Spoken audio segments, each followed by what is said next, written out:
Hey guys! Welcome back to my channel. So for this video, I am going to be answering your questions. Sinend nyo doon sa aking pa-thank you video no nakakuha ko ng 2,000 subscribers. And just to share with you guys, I now have 5,000 members of my rap squad. So yes, bago ko ulit simulan tong video na to, gusto kong mag-thank you sa inyo guys. Thank you for subscribing to me and entrusting me your time.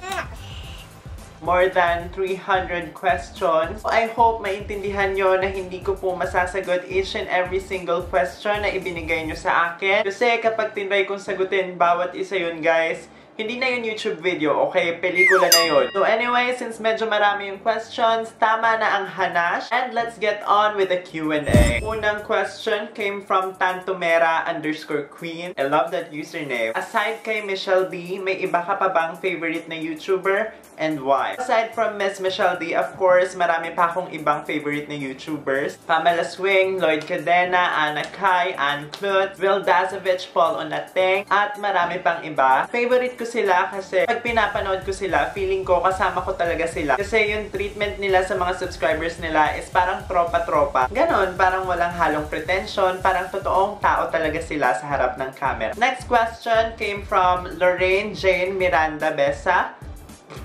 How does it feel? I mean, nakikita naman po natin na you're gaining more and more subscribers. Ano po ang feeling? Well, of course, napakasaya na every morning when I wake up, nakikita ko na mas dumadami pa yung subscribers ko. And sometimes when I just refresh the page, nakikita ko madadagdagan ng kahit isa. Kahit isang subscriber ang madagdag sa akin, nagsasabi ako ng isang maliit na prayer. Nagsasabi ko, Lord, thank you kasi somehow meron na naman akong taong na-inspire or napasaya sa araw na yon dahil sa aking mga videos. Sobrang saya lang kasi may mga taong nakaka-appreciate ng effort ko at natutuwa sa mga ginagawa ko at kung sino talaga ako. Came from Ran L. At ang tanong niya is, how old are you? And when did you start getting hella good at makeup? Right now, I am 21 years old. And I start using makeup back when I was still on first year high school. Pero of course, hindi ako magaling mag-makeup noon. Sobrang basura yung mga makeup looks ko noon, I swear. Practice ako nang nag-practice. Everyday ako nag-apply ng makeup. I got to learn kung anong bagay sa akin, kung paano ba mag-apply ng tama, and all those stuff. Tapos naging confident ako when applying my makeup. I think nung second year college na ako. Next question came from Paula Inocencio. Hi Rap, it's me, Paula of Singapore. I'm so touched you replied to me. I'm so happy for what you have accomplished. Just don't forget to keep your feet on the ground and always thank God for everything. Opo. Actually, I wanted to be a YouTuber but I don't know how to start. Any tips? I think when starting a YouTube channel, dapat hindi mo masyadong pinagpaplanuhan ang lahat. Just work with what you have, okay? Kung wala ka pang camera, what you can do is you can use your phone. Kasi sa technology ngayon, sobrang advanced na. Kahit sa simpleng iPhone or sa Samsung Tab, maganda na yung quality ng camera and audio niyan. Kung wala ka pang ring light or yung mga light devices, pwede kang pumunta sa window mo, tapos use the natural light to film your video. Tapos kung hindi ka pa marunong mag-edit, tingnan mo sa laptop mo kung meron kang Windows Movie Maker. Tapos best, sobrang dali lang yan gamitin. You can also use YouTube to watch tutorials on how to use it. Kung wala namang Movie Maker, you can download. And you can also use your phone. Merong mga applications na pwede kang mag-edit ng full-blown movie just by using your cell phone. From Gasha Vlogs. At ang tanong niya is, what do you think about the discrimination of the LGBT community? Well, para sa akin, I feel very proud na dito sa Philippines, mas accepting na yung mga tao sa LGBT people. Guys, napapansin nyo ba na yung mga celebrities before, as in, tinatago talaga nila yung identity nila. Pero now, mas open na sila. Iba, mas nagkaka-projects pa kapag nagpakatotoo na. So yeah, I think the Filipino people are getting more and more accepting sa LGBT community. Pero of course, meron pa rin naman tayong i-improve pa. I'm excited to seeing what the world will be like in the future. Ang tanong naman ni Melky Magpantay, Best, saan ka nakatira? Meron po akong 2 houses na pinagsistayan. Meron akong inuuwian sa Quezon City and meron din sa Las Piñas. I have the best of both worlds. Pwede akong pumunta sa North and pwede din sa South. Question naman ni Elijah Luis Guanzon. Ano po yung title ng song sa huling part ng video nyo? Si Justin Bieber po ba yun? No, hindi po yun si Justin Bieber. A band called Exhale, and yung title ng song is Co-Pilot. If I'm taking shotgun, let me ride it. with you. Question came from Ken Ivan Casitas, and ang tanong niya is, what are the products that you use every day and night? Well, Ken Ivan, kung sasabihin ko sa video na to, masyadong magiging mahaba. Kaya, I will just make a separate video about that. Gagawa ako ng separate skincare routine. Question came from Ray Miss Sandra. What makeup product you can't live without? One makeup product that I cannot live without is... 2 hours later. I think it would be foundation. Kasi I have problems with acne marks. And yung mga foundations talaga na magaganda, kapag na-clear nila yung acne marks ko, kahit temporarily lang, as in, nagbo-boost talaga yung confidence ko. It's from El De Leon.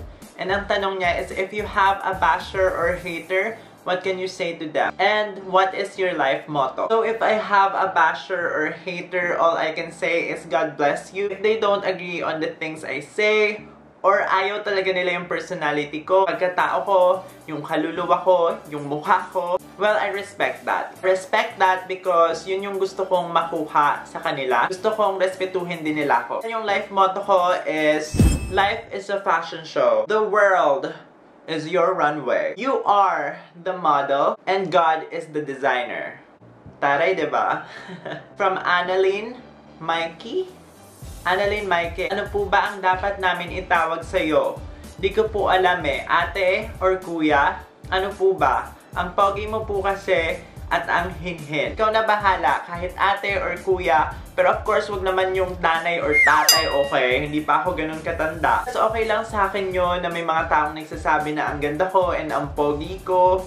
Actually, super compliment yun and super natutuwa ako kapag nakakatanggap ako ng mga ganong comments. So, salamat. Meron pa nga mga nagsasabi na mukha daw akong tomboy. Which wala naman po akong problema doon. I mean, wala naman pong masama sa pagiging tomboy. So, bakit ako ma-offend, diba? Ma-offend ako kapag sinabi nilang mukha akong snatcher. Doon, patay na bes. This question came from X_CatQueen_X. Anong klaseng estudyante ka nung high school? Haha. Curious lang. Nung high school, super duper awkward ako. Isa ako dun sa mga emo kids. Mahilig ako dun sa Paramore, Avril Lavigne, My Chemical Romance. Tapos yes, I experienced bullying in high school. And at the same time, hindi ko yun pinagsisisihan kasi what happened in the past created who I am today. From Josa Venice, at ang tanong niya is, anong nag-push sa'yo na gumawa ng YouTube channel? Well, ang nag-push sa akin na gumawa ng YouTube channel is yung kawalan ng ganap. Kaka-graduate ko lang kasi, and sure, nag-work ako for quite some time, pero nag-resign din ako. I realized na gusto ko pa munang mag-relax. And while relaxing, napanood ko yung mga other YouTubers, and I thought to myself that, hey, this could be fun. This is something that I could do. So, ayun, yun yung nag-push sa akin na gumawa ng YouTube channel para magkaroon naman ako ng ganap. These questions came from Emerald_Crystal. First question niya is, what is your favorite food? So, guys, pagdating sa pagkain, mababa lang yung standards ko. As in, favorite ko is number 1, steamed siomai. Number 2, takoyaki. Number 3, french fries. May number 4 pa pala, hotdog. Second question niya, who is your favorite Disney princess? Ang favorite Disney princess ko ay si Snow White. Kasi goals kaya yung life ni Snow White, guys. Natulog lang siya, nagka-love life na. Sana ganun kadali, best. Rosaline Patron. At ang tanong niya is, kilay tutorial, please, please, please. Actually, hindi yung tanong, request. So yes, I will be filming a kilay tutorial soon. Pinag-aaralan ko pa kasi kung paanong angulo ang gagawin ko para mas magets nyo yung mga tutorial na ganon. Kasi in-depth yun, as in. Papabonggahin ko muna, guys, bago ko i-release itong kilay tutorial na to. Next question, ang dami ring nagtatanong nito. Are you a fan of Korean dramas or K-pop music?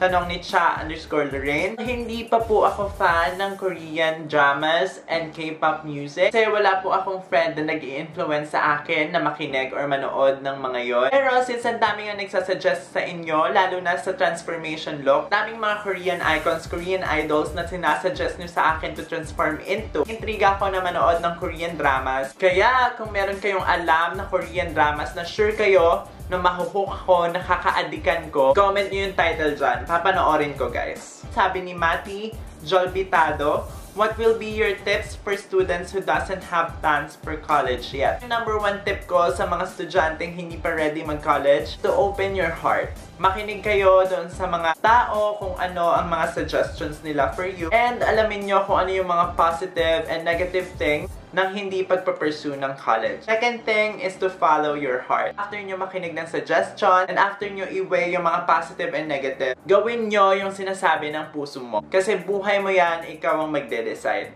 Next question came from Yuri Rojales. At ang tanong niya is, bisexual ka po ba? And nagka-boyfriend ka na po ba? Yung first question mo, ang sagot ko doon is, I'm gay as of the moment. I don't want to label myself kasi hindi ko alam kung ano yung plano ng future para sa akin. We cannot predict the future. We cannot predict our hearts. We cannot predict our brain. And then, yes, nagkaroon ako ng relationship before. Just once. Ikaw, Yuri, ha? Bakit ganyan yung mga tanong mo? Gusto mo ba akong ligawan? Well, kung liligawan mo ako, wag mo akong bigyan ng chocolates, okay? Bigyan mo ako ng siomai, o kaya ng hotdog, o kaya ng takoyaki. Tanong naman ni Christian_Tesoro2016, are you single? At ganun din yung tanong ni AJ Wild Pairs. Tanong niya, what is your relationship status? Yes, I'm single as of the moment. And then, last question na to, guys, from Mikey M.